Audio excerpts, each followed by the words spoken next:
Hello everybody and welcome to the United Stand. I hope you're all doing very well this morning. We've got you the latest Manchester United news and transfer news on what is a very big day for football. There will be a meeting of the Premier League today to discuss a way forward, Project Restart or Project Stop. We'll talk about that in a minute, but let's get into the headline. The Jadon Sancho transfer race begins here. And I'm going to use an analogy. I've never done one before, but I'm going to use an analogy here. If you've got the money to buy something and you're stood at the front of the queue of the shop, you are the favourites to buy that thing.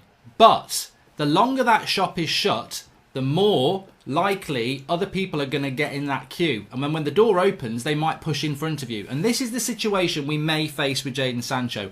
We're at the front of the queue. We've got the money. But if Dortmund don't open that shop, we can't get in there and start negotiating to buy the thing in the shop window. Other clubs can come in. So there's talk of Barcelona, there's talk of Liverpool this morning. Am I concerned about this? No, I'm not. I think Manchester United have the money, potentially. I mean, it's very difficult to predict that in the current market, and I think if football gets cancelled, forget Jadon Sancho, which I've said before. But if we're talking before March and hopefully into now, I think Manchester United have got the best financial package to be able to afford Jadon Sancho. What are we talking about then? Well, we're talking Barcelona. Reports from Germany build that Barcelona are entering the race. This could be about driving up the competition, driving up the price from Germany. I read this in Sport Witness that maybe if some Spanish outlets come out and deny it, it will expose the fact that this German outlet is trying to, pull a fast one and get clubs involved who aren't in it. We've had it happen to us many a times. And then Liverpool. This is coming from the fact that, we've got to report this because we did the water drinking the other day. Trent Alexander-Arnold was on Instagram talking about how great it would be for Jadon Sancho to come to Liverpool and what a great player he is. Jadon Sancho was watching and did the eyes, sort of like watching it. Look, I don't think we've got any divine right to say Jadon Sancho wants to come to Manchester United. I've never said that, and I don't think we should think that. Manchester United want Jadon Sancho. They're at the front of the queue. They want to do this deal. They're in love with Jadon Sancho. All the quotes that we've had, whether it's from me, whether it's from Fabrizio, whether it's from other people, I think we can all collectively say, you as well, that Man United want Jadon Sancho. We know that situation. And we know that Dortmund will sell if he wants to go at the right price. Does Jadon Sancho want to come to Manchester United? Yes, of course he does. Manchester United, one of the biggest clubs in the world, playing in the Premier League, the reputational enhancements, the stadia, the fan base. It's a dream. Of course he wants to do that. Is it his only dream? Well, look, if Manchester United don't offer the right wage, or they're not in the Champions League, but Liverpool do, or Chelsea do, or Barcelona do, Jadon Sancho's not obsessed with Manchester United. His mind can change. So we must never be that arrogant to think that, he's only got eyes for us. Clearly, he's quite literally got emoji eyes looking at Trent Alexander-Arnold at Liverpool. His job is to do the best for his career. And he did that at Manchester City. He took himself away from Manchester City as a teenager to go abroad, and it was a great move. Do you think he is now going to look back on that thing that he did and go, you know what, now I'm just going to be a mercenary at Manchester United. Don't care where they are in the league, I just want to earn big money and get on the back of magazines and model kits. No, he wants to develop his career. United have got an opportunity to offer that. Look at Wan-Bissaka, look at Bruno, look at Harry Maguire, look at us getting the Champions League. It's ticked all the boxes, where do I sign? But if some of them things slip away, bad results, no Champions League football, we don't offer the right package, and Liverpool did, then we could lose him. Do I think it's going to happen? No, I don't. Do I think Liverpool can afford him? No, I don't. Do I think Barcelona are in for him? No, I think, as Fabrizio said the other day, Barcelona want Lautaro Martinez from Inter. They might want Neymar.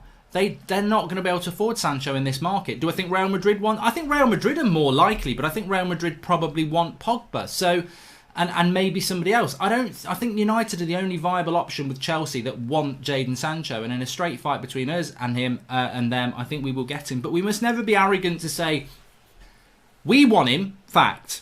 Dortmund will sell him, fact. Jadon Sancho obsessed with Manchester United? I wouldn't say obsessed. I'd say he wants to come.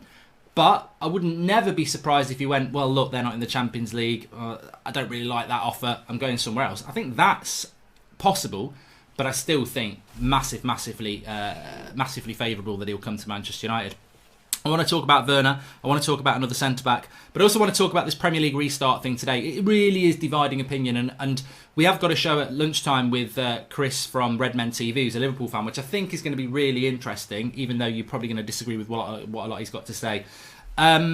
A lot of people, look, the reason I don't like politics, and I think there are certain people who have got blue ticks, who are ex-players, who are making it political. There are certain people in the media who are making it political. The thing I don't like about politics is it's not about sitting round a table and having both sides. It's about convincing people that you're right and getting people to vote for you or retweet you. That's what politics is, and I think this is all becoming about politics. There's definitely a strong side, and I'm starting to sway towards this side where, why are we bringing football back if it's not safe? I get that. I absolutely get that. But what my argument has always been is stop talking about September. Stop talking about Jadon Sancho. There's going to be no change in the risk of a footballer getting a virus in June or September. In fact, in September and autumn, we will get the natural flu pandemic that comes back, or flu cases will go up, and that might well happen with this. So starting a season in September, October is worse than trying to start a season in June, really. And that's been predicted, that could be the case. So I think if you want to cancel football, let's just all get our head around the fact that we'll cancel football till next summer. I mean, a year. And do people want to do that? Can they afford to do that? I don't think so. So there's definitely, what I'm trying to say is there's a debate to be had here. It's just too many people are going, oh, it's not safe, it's stupid, this, that, the other. You're absolutely correct. But what's your solution? Because if we don't find a solution, then we're going to ruin football forever. And if that's the case, that's the case. I wouldn't say I'm relaxed about any scenario, but that people are just saying cancel it. But what's your solution? What are you saying? And don't say, well, we'll still sign Sancho and we'll start again in September. Never going to happen. If we cancel football from a Manchester United point of view, or a Liverpool point of view, or Arsenal, well, Liverpool will lose a title. But from an Arsenal point of view, you're not buying players. The loss in revenue is huge. Absolutely huge. And you get someone like Sergio Aguero coming out and saying, you know, I fear for my family and friends and young children. Look, you say that, that's going to resonate. Of course it is. But until a Liverpool player comes out and do it, I don't think it's doesn't really, it's hard to get its sensitivity rise. But Sergio Aguero is coming towards the end of his career. He's one of the best Premier League players there is, and he's a multi-millionaire. Not playing football for him for a year is very different for a Mason Greenwood not playing football, who loses a year of his career when he's trying to develop, or a Liverpool player who wants to win the title, or a Leeds player who wants to get promoted, or a Leicester player who may not be in the Champions League if they don't get to finish the season. So it's not what I'm trying to say. One argument doesn't solve the thing. I heard on TalkSport today that Ray Parlour was saying, you know, if we're even talking about it being safe, that shows you that it's not safe and we shouldn't be talking about it. And I'm like, hello, Ray. I mean, it's TalkSport, but like there is another side here. We went into lockdown for people think it's a different reason. We went into lockdown in this country to stop the NHS being overwhelmed. That's what it was. It wasn't to stop everyone dying, because that's impossible. Unfortunately, sadly, that is impossible. We went into it to stop the NHS getting overwhelmed, and that appears to have happened, and a lot of people have still died, and a lot more people would have died if we hadn't done it. But if the purpose of lockdown was just to stop everybody getting this disease and stop everybody dying from it, one, you're never going to achieve it, and two, what? We're just going to lock people up for 12, 18 months until there's a vaccine. There's always going to be an element of risk. People want to say, well, you know, you can't compare footballers playing football to NHS workers. No, that's a ridiculous argument. The NHS is saving lives. Footballers is an entertainment sport. If footballers don't want to do it, they don't have to do it, right? But there are people going to work who aren't NHS workers who have no choice, like delivery drivers, builders. There's a lot of jobs that have carried on working that don't have the option unless you don't want to get paid. Like, you don't have to go to work, but you don't get paid. So, and I think this is where people are getting a little bit confused. Of course, footballers don't have to do it, and it's an entertainment sport. But there are a lot of people who are going to go to work over the next few weeks, or who are already at work, doing jobs that aren't really key worker jobs, but have to go and do it, otherwise they won't get paid. So there's lots of different arguments to this, and I think that the way the Premier League decide to do it, whatever they decide, I'm going to go with. I'm not going to moan about it, but I do think that some people are just using it as a political football. And actually, I would say you're right if you think let's cancel it, and you're right if you think let's wait. And I think that's the thing at the moment. There is a debate to be had, a proper debate to be had, and there's no right or wrong answer. There's only your opinion, which you think is right, and I think I'm right. And I'm not trying to exert my opinion on people. I'm just trying to say that we've all got opinions on this, and ultimately, safety and saving lives is the most important thing. But I've got kids. Some of you will have kids. You've got relatives. You've got people at risk. At some point in the next 2 months, we're not going to be on a lockdown as severe as this. Our kids might go to school, we might have to go to work. Why shouldn't footballers do that? That's what a lot of people are thinking. Why shouldn't footballers do that? We're not talking about tomorrow when we're all on lockdown. We're talking about in June when schools, hairdressers, a lot of people are going to be back at work. So why shouldn't they go back to work? And look, maybe they shouldn't, and maybe they won't. But I think there's a right to say why shouldn't they? And look, we're not talking about people, artists or stuff like that. We're talking about something that will bring a lot of joy and positivity to a lot of people. Is there a guilt trap attached to that? I'm not so sure. But we'll get more into this at 1 o'clock. But I just think that you're right, whatever you think. But people need to listen to other people's opinions as well. And also, let's just not be so sensationalist about what a blue tick person on Twitter's saying, because they've got their own ego to feed. I don't care whether people like my opinion or not. If I did, I wouldn't tweet most of the stuff that I put, because I know sometimes it's a bit 50-50. And one of the golden rules, if you want to be popular, don't come out with 50-50 opinions. Always go out with 90% of the people believing your opinion. That's how you get likes. That's how you get liked. But that's not what we've ever done on this channel. I like to create debate, and I enjoy the fact that there'll be people listening to me now going, oh, I quite agree with that. Oh, he's a bloody idiot. That's the whole point. We create debate on this. But let's get back into football. We can talk about that at 1 o'clock. I'm really hot. I don't know why I feel really hot today, and it's not even hot. So there's a defender that we've been linked to called Mohamed Salisu, who's a 21-year-old centre-back from Valladolid. Now, he's represented by Juan Mata's dad's agency. And apparently he's got a release clause of £10 million. Now, this pricked my ears up because we've been linked to quite a few centre-backs recently. But this did prick my ears up because he's been playing for Valladolid in La Liga. He's done very, very well. He's got very good write-ups, and he looks like he's going to be a good centre-back. Now, United have been linked to Koulibaly, who's today been linked with Liverpool, Upamecano, Arsenal. But this is a player that, does this not fit? And Ghanaian as well, which is, by the by, really. He could be Spanish, he could be French, it doesn't matter. He's a centre-back doing very, very well. And, Ghanaian, I think, Thomas Partey. But this could be an interesting avenue for Manchester United. We think we need a centre-back next to Harry Maguire. We do.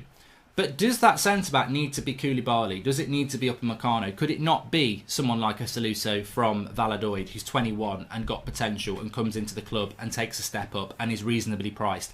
Is that not the sort of signing that we should be looking at, especially in this financial market where teams like Valladolid are probably going to need that injection of cash? And instead of spending 40 million or 50 million on Upamecano or 80 or 70 million on Koulibaly, you spend 10 million on Salisu, who comes in. And, from what I've seen and heard of him, he's great in the air. I think he's 6'3", but he's fast. I'm not saying we're going to sign him, but I do think that those sort of centre-backs are quite interesting. Reasonably, I've got no problem with United buying these sort of players anymore. These sort of players that proven themselves at a certain club and then they take the step up to United at a reasonable price. Whether it's Dan James, Jude Bellingham, Aaron Wan-Bissaka at a little bit more price, Bruno Sporting, they're all the same sort of player. They're at a club that's not as big as Manchester United. They've proved themselves at that club and then they take the step up. So I think that's quite interesting. Another thing that was interesting, we didn't really get into it much last night because we had Phil on and we were talking about other things. Timo Werner, Manchester United, priority, Manchester Evening News, talking about right wing, centre forward and centre midfielder, and Timo Werner being tracked by Manchester United. But more depth in that article in the Manchester Evening News spoke about statistical analysis and how Manchester United are looking at far more data in their recruitment strategy these days, and they were talking about Grealish and Timo Werner. I would just love to know what our strategy was before the last 12 months, before Ollie came in, because what was our strategy before? Retweets, followers on Instagram. I mean, surely the data and analyst of a player has been going on at this club for longer than 12 months, because we see more and more of this now. And what surprises me about it is, really, apart from Ole Gunnar Solskjaer, so many people at that club have been at that club. Ed Woodward only said 5 months ago that we've got scouts that have been in this club. They're brilliant. They've been here for a decade. He's been here since 2012. Many of our coaches and recruitment people have been there for many years. So why have we suddenly become competent at doing transfers properly? And I don't think we have. I think we've had the data analysts. I think we've had the recruitment specialists. I think we've had the scouting. I just think the person at the top of it has changed. I don't know this for a fact, but I think Ed Woodward was too hands-on on some of the decision-making of players, and now he's not. And now we're reaping the benefits. And maybe in the past, these data analysts would say you need to look at a Saul Niguez or you need to look at a Timo Werner, and he was like, "Nah, I want a Zlatan, I want a Pogba, I want a Di Maria, I want that big name to sell shirts." Whereas now, last summer, is Harry Maguire a shirt seller? Well, he will be now because he's become a fan favourite, but he wouldn't have been in the summer. Wan-Bissaka, exactly the same. Dan James, not a chance. Bruno's a bit different because he's a fan service signing that the club actually should have signed, so that works out well. Jude Bellingham, is he a shirt seller? I mean, Sancho's a shirt seller, and that's the sort of, every now and again, I think every couple of years, United should be signing a player like that that's world class and has that appeal. But I think we've moved away. I think what's happened with United is it's not a sudden let's look at the data, because that absolutely ridicules the last 6-7 years where we've had the same staff. I think what's happened is we've now got people making decisions about the players we're going for, i.e. maybe Ollie and others, instead of Woodward, saying this is the right player to go for based on this package that you actually had 3 or 4 years ago, but you ignored because you wanted a shirt seller. So I think that's what's happened, because I think it would be ridiculous to say, oh, United now look at the data more. I think we've always looked at the data. It's the decision maker on who we go and buy. And as we know, under Mourinho in his final season, he got turned down by Woodward and the Glazers a couple of times. Quite rightly on Martial, to be honest. And I'm not saying it was always wrong, but there does seem to be a turning in the plan. And look, I would welcome Timo Werner at Manchester United, by the way. I know there was it Dieter Hamann saying he wouldn't suit Liverpool because lots of teams sit back against Liverpool and Timo Werner's very much about pace. I think that's a bit too simplistic to just say a player's only good on the break. I think Timo Werner in a United shirt would get a lot of shots on goal, and he's got a very good shot. And also he can play across the front three. I said it last night, if United got Werner and Sancho, what becomes of next season? And people panic and go, he will want to start games. Well, I don't really care if he wants to start games or not. Let him start games if Martial's not playing well or Rashford's not playing well or they're injured or whatever. You know, this is really important to have this squad depth, I believe, and I'm looking forward to seeing what United can do. But the big cloud is always going to be what happens, and I'm sure we'll be talking about it on the 8 o'clock show tonight. What's going to happen with the Premier League?